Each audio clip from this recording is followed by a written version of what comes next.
शक्ति को अपनी तरफ खींचने के लिए आपको चुंबक बनना पड़ेगा। जितना अच्छा चुंबक आपका है उतना ही आप दिव्य शक्ति को अपनी तरफ खींच पाएंगे। अधिकांश लोग बीमारी का चुंबक अपने अंदर पैदा कर लेते हैं, बीमारी पर ही उनका फोकस होता है, तो वो अपने आसपास वायरस को, कीटाणुओं को, विषाणुओं को खींचते रहते हैं और बहुत जल्दी जल्दी बीमार पड़ते रहते हैं। जिनका चुंबक नकारात्मक चीजों में लगा हुआ है, मतलब जिनका फोकस नकारात्मक है, नेगेटिव है, उनके मन में वैसे विचार होने के कारण चारों तरफ वैसा ही वातावरण उनको मिलना शुरू हो जाता है। इसलिए उनका ध्यान भी निंदा चुगली में, आलोचना में और दूसरों की कमियां ढूंढने में ही लगा रहता है। और उन्हें ये लगता है कि संसार बहुत दुखद है, दुनिया में कहीं भी कुछ अच्छा नहीं, कुछ भी भले लोग नहीं हैं। तो ये ध्यान रखिए कि शक्ति को अपनी तरफ खींचने के लिए अपने मैग्नेट को ठीक ढंग से प्रयोग कीजिए।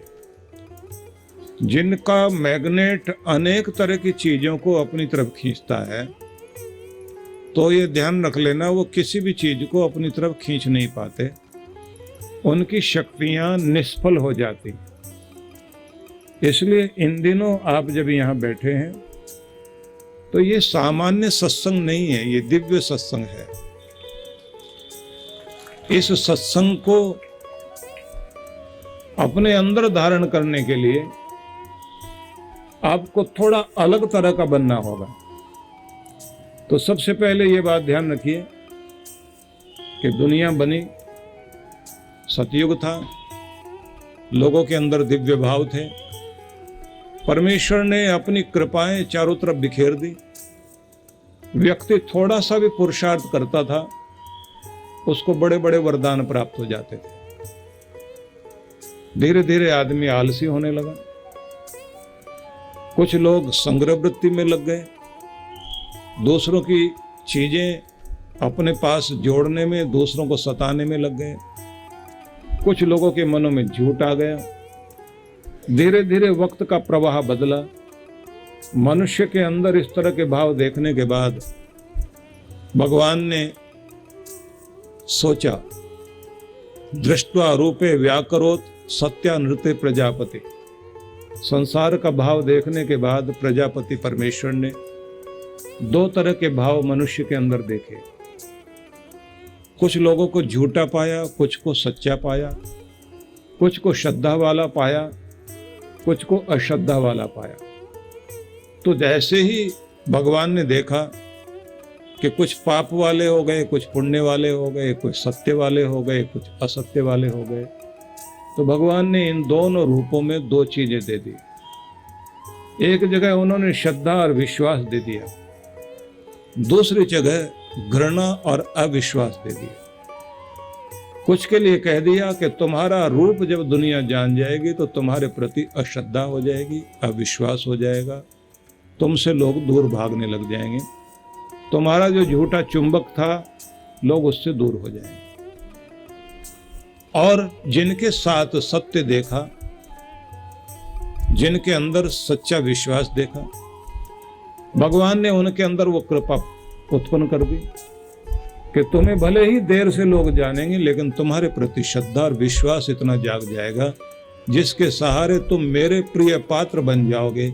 इसलिए मैं तुम्हें आशीर्वाद का वरदान देता हूं कि तुम मेरे आशीर्वाद के पात्र बनो।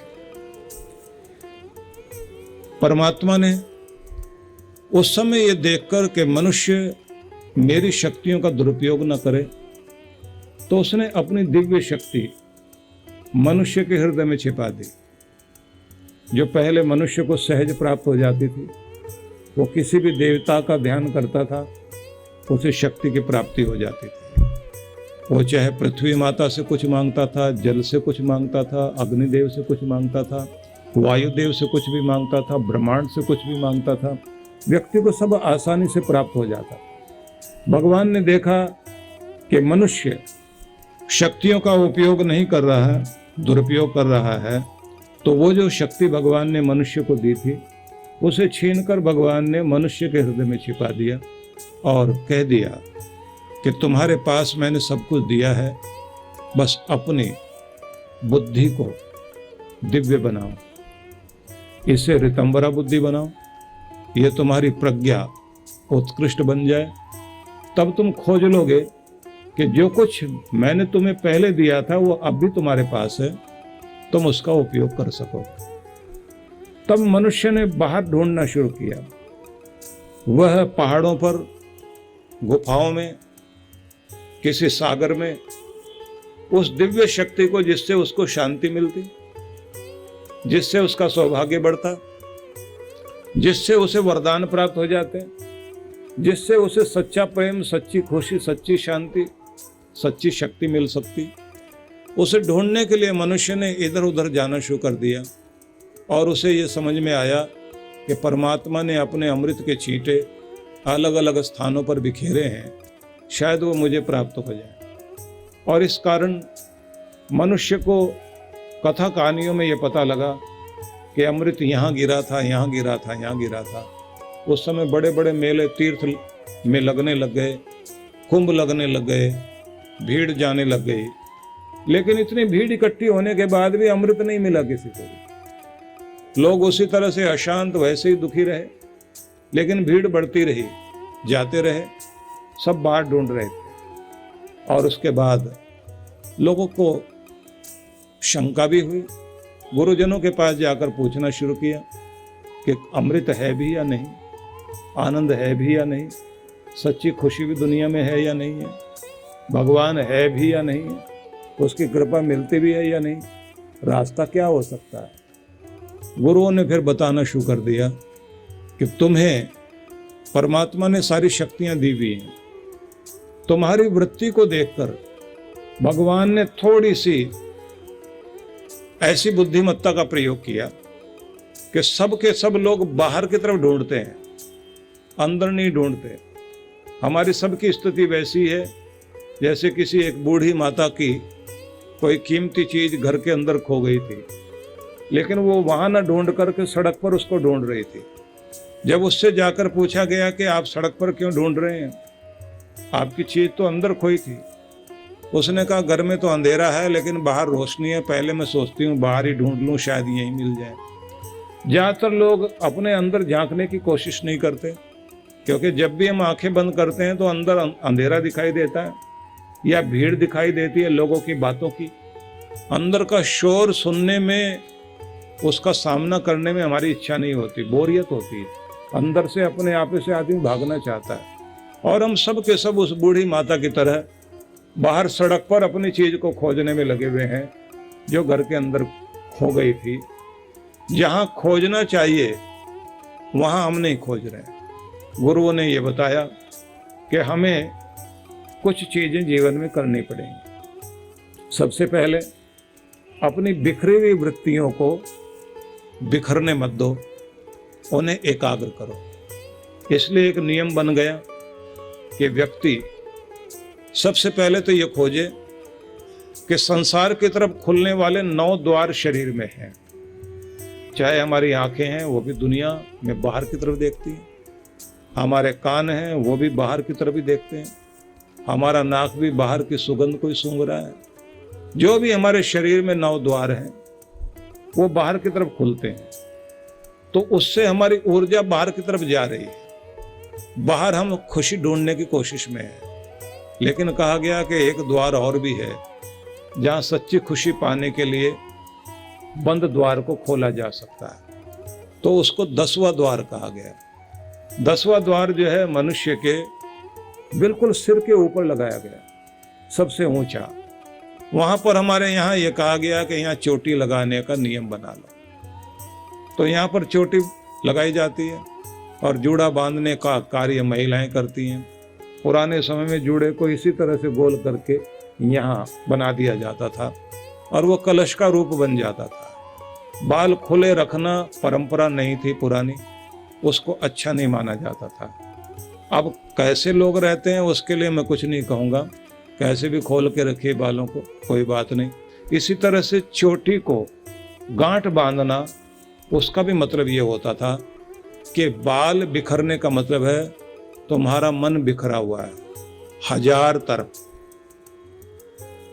बिखरे हुए का मतलब है तुम्हारी जिंदगी में कोई लक्ष्य नहीं है, तुम्हारी कोई चीज जिसमें तुम पाने के लिए उत्कंठित हो, पूरी तरह से एकाग्र हो, ऐसे तुम नहीं हो, बल्कि तुम्हारा मन इधर भी उधर भी और कहीं भी तुम्हारा मन टिकता नहीं। कभी तुम्हें लगता घर चलें यहाँ शांति मिलेगी, घर में जाके बैठते हो, कहते हो तो ये तो ठीक नहीं है, चलो बाहर चलते हैं। बाहर गए तो आपको लगता है अपने देश में ठीक नहीं, चलो दूसरे देश में चलते हैं। दूसरे देश में जाने के बाद कहते हैं अपना घर से बढ़ के कोई चीज है ही नहीं दुनिया में, अपने घर में आते हैं। अपने घर में भी आके फिर हम कहते हैं पड़ोस वाला घर ज़्यादा अच्छा लग रहा है, उन्होंने बहुत अच्छा बनाया हुआ है। हम अपने मन को भटकाए हुए इधर उधर दौड़ रहे हैं, इसलिए हर आदमी के अंदर बेचैनी है, व्याकुलता है, शांति कहीं भी नहीं है।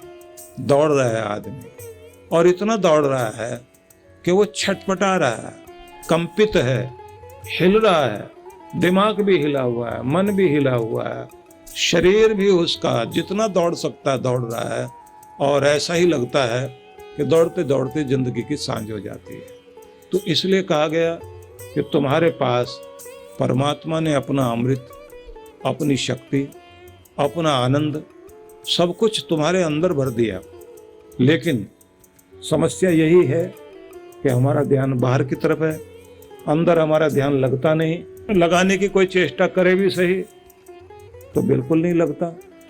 इस कारण समस्या हो गई कि भगवान ने जो चालाकी हमारे साथ कर दी, हम सब उसी में फंसे हुए हैं। अंदर ध्यान जाता नहीं, बाहर ध्यान जाए तो कुछ मिलता नहीं। रोज आदमी कभी रिश्ते बदल कर देखता है, कभी स्थान बदल कर देखता है, कभी घर बदल कर देखता है, कभी नाम बदल कर देखता है, सब कुछ बदलता है, बस अपना मन नहीं बदलता। बस यही समस्या मनुष्य की है। और इस समस्या में हम सभी विचित्र लोग हैं।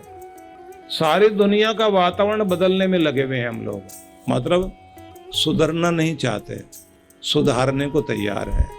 सीखना नहीं चाहते, सिखाने को सब तैयार बैठे हैं।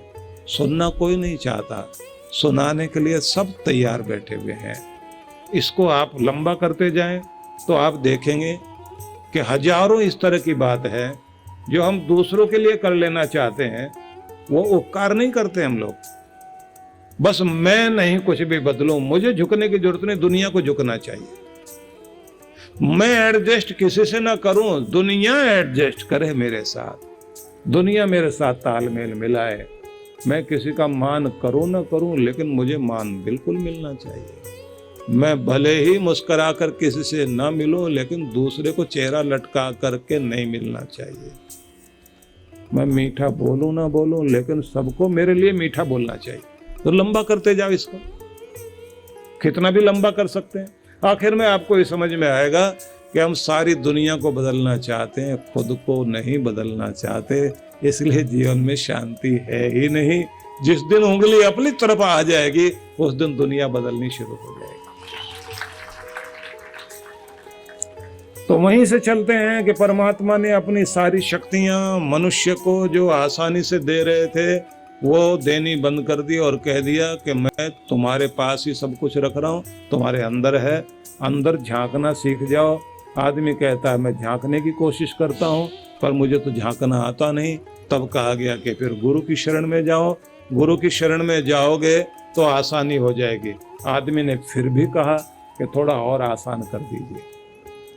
तब भगवान ने कहा कि साल में 2 मौके ऐसे आएंगे जब तुम्हें बहुत आसानी हो जाएगी, जब ना तो ज्यादा गर्मी होगी ना ज्यादा सर्दी होगी। या तो सर्दी जा रही होगी और गर्मी आने का मौका होगा, या गर्मी जा रही होगी और सर्दी आने का मौका होगा। 6-6 महीने के बाद में ये एक अवसर होगा जिस समय में देवताओं ने अपनी शक्तियां प्राप्त की थी, उसी को कहा जाता है नवरात्र। और उसी अवसर पर हम लोग यहाँ बैठे हुए हैं। तो इसका मतलब यह है कि कृपा पाने का इससे सुंदर अवसर नहीं हो सकता।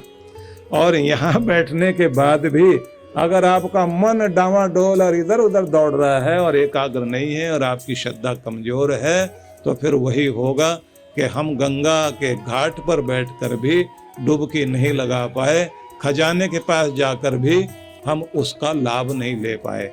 और कभी कभी तो ऐसा भी होता है कि जैसे राजा ने सबको कह दिया कि ये खजाना वही प्राप्त करेगा जिस आदमी के अंदर इस द्वार को खोलने की सही अक्ल होगी। और द्वार पर ताला। अब आदमी सोचता है कि क्या तरीका अपनाऊं, पत्थर ढूंढूं, चाबी लगाऊं, और वो कहते हैं तोड़ना बिल्कुल नहीं। सबने कोशिश करने के लिए दिमाग लगाते रहे, एक समय निर्धारित कर दिया गया, इतने समय में खोलना है। एक व्यक्ति जो चुपचाप आंखें बंद करके बैठा हुआ था, वो उठा। जब सब लोग कुछ नहीं कर पाए तो उठा और गया, ताला खोला, दरवाजा खोला और वहां के खजाने के पास जाके कुर्सी पे बैठ गया। सब लोगों ने पूछा तुमने कैसे खोला? बोले ताला तो बंद था ही नहीं, न दरवाजा बंद था। मूर्ख बने हुए थे सब के सब, क्योंकि भगवान ने तो ये कहा था कोई तो कर्म करें, यहाँ सोचने वाले ज्यादा करने वाले कम हैं, इसलिए नहीं मिलता कुछ भी। जो चल पड़ेगा उसे रास्ता मिल जाएगा, जो संकल्प करके उठ खड़ा होगा उसे रास्ता मिल जाएगा। जो बातें ही सोचता रहेगा, प्लानिंग ही करता रहेगा, कर लेंगे देख लेंगे हो जाएगा, उसके लिए कभी भी द्वार नहीं खुलेगा। इसलिए 10वां द्वार आपका यही है, यहीं को आप खोलते हुए वहां जा सकते हैं जहां जाने के लिए आप दुनिया में आए।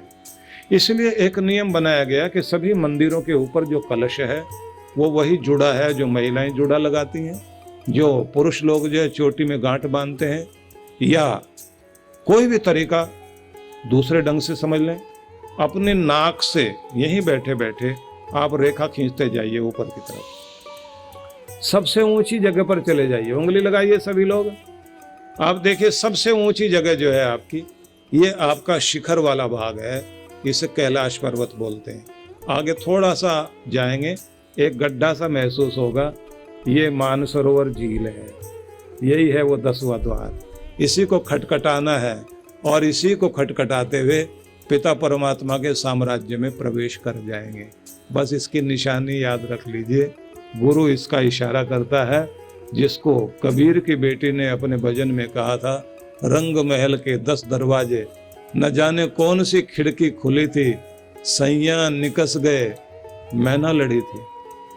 बहुत अच्छे से उसने कहा कि एक देह पड़ी हुई है जिसके अंदर से आत्मा निकलकर चली गई।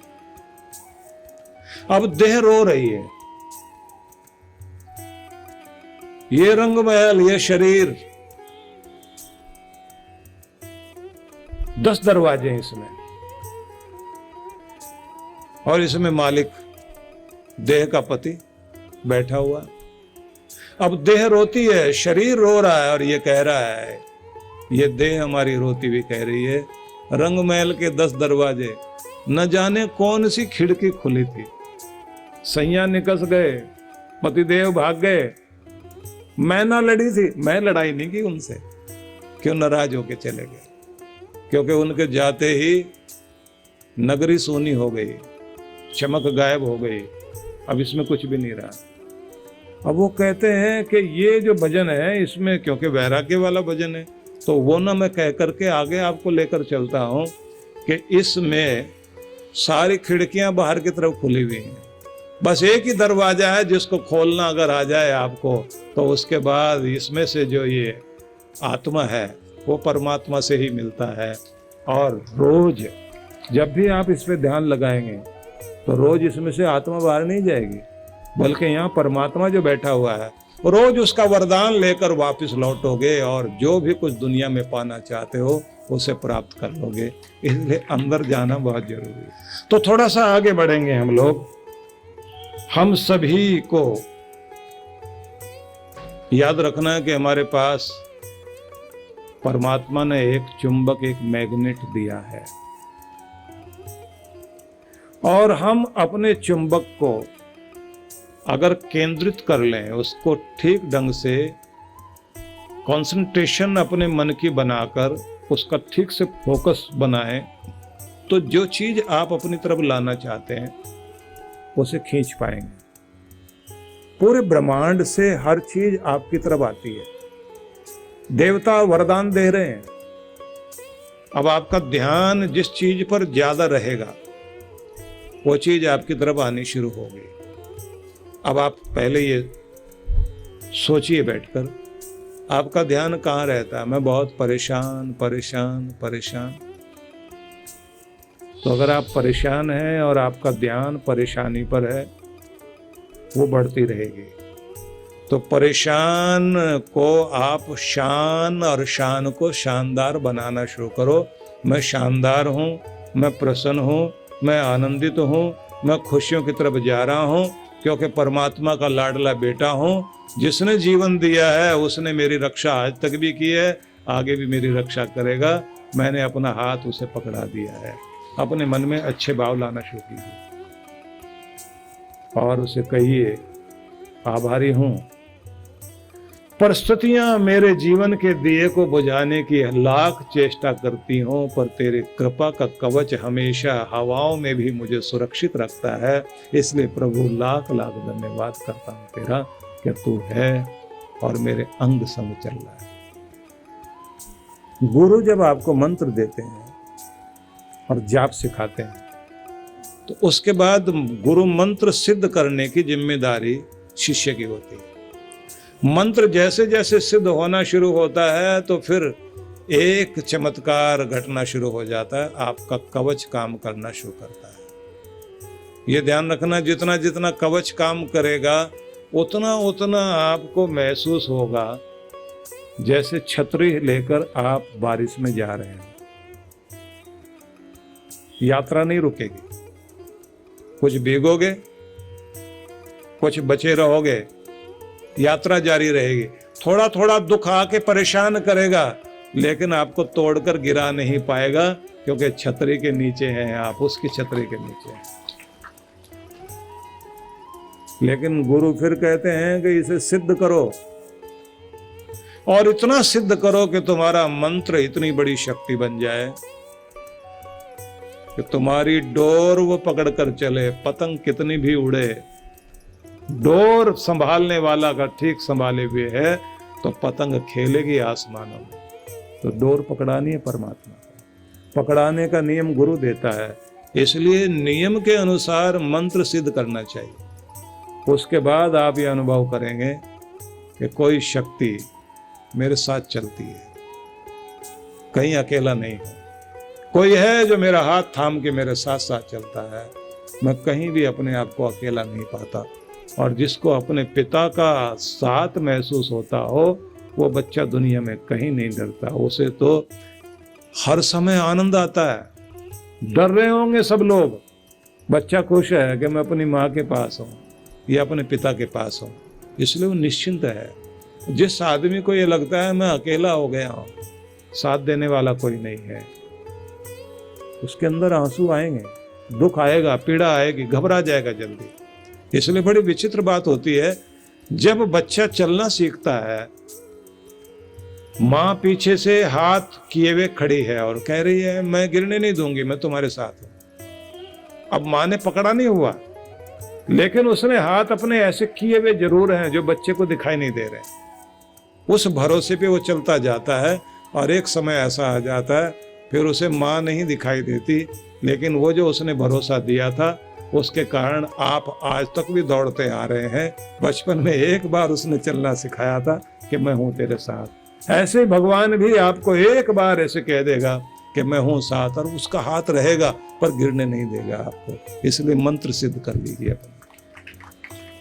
इन दिनों भी जितना मंत्र सिद्ध करने के लिए आप साधना कर सकते हैं जरूर करो, क्योंकि न ऋषियों की बात झूठी है, न मंत्रों की शक्ति के प्रति अविश्वास करने वाले लोगों को सोचना चाहिए कि मंत्रों की शक्ति नहीं होती। ऐसा नहीं, मंत्रों में शक्ति है, बस आप साधना करें, उसे जगाएं। तो आपको एक चीज पर सबसे पहले ध्यान देना है। अब ध्यान से सुनते जाएंगे आप लोग, क्योंकि आज मैं भूमिका बना रहा हूं, सिखाना तो कल से शुरू करूं। भूमिका में आपको यह बताना चाहता हूं, मन में उठने वाले जितने भी तरह के विचार हैं, ज्यादातर हमारा ध्यान उन चीजों पर जाता है जो हमें दुख दे रही हैं। वो कोई भी चीज हो सकती है, उसके कारण डर भी आता है, उसके कारण चिंता भी आती है, उसी के कारण निराशा भी आती है, उसी के कारण आशंका आती है कहीं ऐसा ना हो जाए, मेरा पैसा ना खराब हो जाए, मेरे रिश्ते ना टूट जाए, मेरा बुढ़ापा ना खराब हो जाए, बीमारी ज्यादा ना बढ़ जाए, आशंका। और ये होती भी इसलिए है कि जिससे हम सावधान हो जाएं। चिंता भी इसलिए आती है कि चिंता ना हो, आदमी उठेगा नहीं, बिल्कुल भी आराम से लेटा रहेगा। आदमी अपने शरीर में कोई भी दिक्कत हो जाए, डॉक्टर के पास भी तब जाएगा जब बीमारी इतनी ना हो जाए कि आदमी को उठने के लिए मजबूर ना कर दे, तब तक जाता नहीं। कोई चेकअप नहीं कराना चाहता। दांत में दर्द हो जाए तब तक आप टैबलेट खाकर गुजारा करते रहेंगे, जब तक आपको चलता है, लगता है कि चल जाएगा ऐसे ही। जैसे ही एक रात में 2 बजे उठा दर्द, उसके बाद सवेरे ही सबसे पहले डॉक्टर को खोजते जाएंगे। कितना भी जरूरी काम हो उस दिन सब कुछ छोड़ दोगे, क्योंकि आदत है हम लोगों को, जब तक कोई अच्छी तरह से परेशान ना कर दे तब तक हम उसकी तरफ जाते नहीं। इसलिए भगवान चिंता देता है, इसलिए वो डर देता है। और आदमी अगर लापरवाह हो जाए, कुछ भी नहीं करे, तो कहीं ना कहीं चोट लगती है जीवन में। वो चोट फिर उसको डराती भी है, चिंता भी देती है, निराशा भी पैदा करती है। इसलिए ये चीजें हैं। समस्या कहाँ है?